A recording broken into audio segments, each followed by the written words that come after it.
কেউ একটু মোটা হইলে কয় তুই মোটুর ঘরের মোটু, কারণ নাক যদি ছোট হয় এরে কয় বোচা, তোর নাক বোচা। না না, স্টপ, থামেন, অনেক হয়েছে, আর না, এগুলো বলা যাবে না। কারো আকৃতি নিয়ে খোটা দেয়া, ঠাট্টা করা, এটা স্বয়ং আল্লাহর সাথে ঠাট্টা করার শামিল, ঠিক কিনা? কারো নাক যদি ছোট হয় এরে কয় বোচা, তোর নাক বোচা। ফেনীতে আপনারা কি বলেন?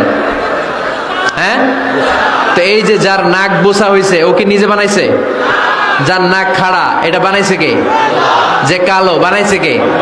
সাদা শুভ্র বানাইছে কে? তার মানে কারো আকৃতি নিয়ে যদি আপনি ঠাট্টা করেন, স্বয়ং আল্লাহর সাথে ঠাট্টা করলেন। কারণ কেউ কারো চেহারা বানানোর দায়িত্ব পায় নাই। মাতৃগর্ভে থাকতেই আমাদের চেহারার আকৃতিগুলো দান করেছে কে?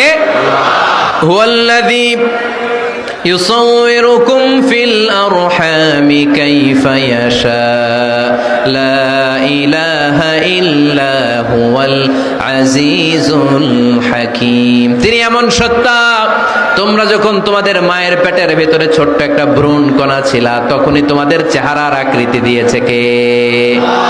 মায়ের পেটে থাকতেই কে ছেলে হবে, কে মেয়ে হবে, কে সুশ্রী হবে, কে শ্যামলা হবে, কার নাক লম্বা হবে, কারটা খাটো হবে, এগুলো ফিক্স করে রেখেছে কে?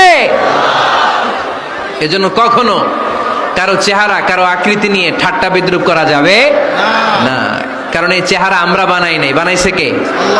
প্রত্যেককে যদি আল্লাহ তাআলা প্রত্যেকের নিজের চেহারা ডিজাইন দেওয়ার সুযোগ দিত, তাহলে আমরা আমাদের চেহারা কি এরকম বানাইতাম? কি করতাম? আপনাকে যদি আপনার চেহারা তৈরি করার ডিজাইন আল্লাহ দিত, যে তুমি যেমন মনে চাই নিজের চেহারাটার ডিজাইন দাও, কেমন বানাতেন নিজেকে? কথা বলেন, কয়েকজন বলেন না? হ্যাঁ, সবচাইতে সুন্দর করে আমি আমার অবয়বটাকে তৈরি করতাম।